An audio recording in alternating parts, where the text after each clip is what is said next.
কাতলা মাছের আমি একটা লঙ্কা দিয়ে বানাবো রেসিপি। তার জন্য কাঁচা লঙ্কা দিয়ে দিচ্ছি ফোড়ন। এটা ভাজাই আছে, এটা হচ্ছে কাতলা মাছ। এবার দিয়ে দেবো আদা, রসুন, পেঁয়াজ, এগুলো থেতো করা, পেস্ট করানো, থেতো করা। এগুলো দিয়ে দেবো, ভেজে দেবো ভালো করে। এতে দিয়ে দেবো অল্প নুন। আর এই পেস্টটা এতে হচ্ছে আর কাঁচা লঙ্কা পেস্ট।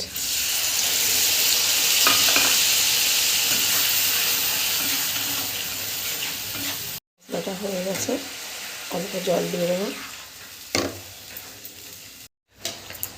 এই মাছগুলো দিয়ে দিয়েছি, একটু ফুটিয়ে নেব।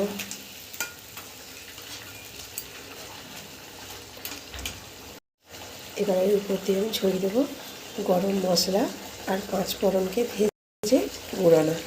এগুলো আমি এর উপর দিয়ে ছড়িয়ে দেবো।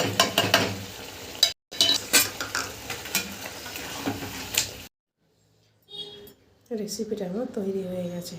কাঁচা লঙ্কা দিয়ে আমার কাতলা মাছের রেসিপি।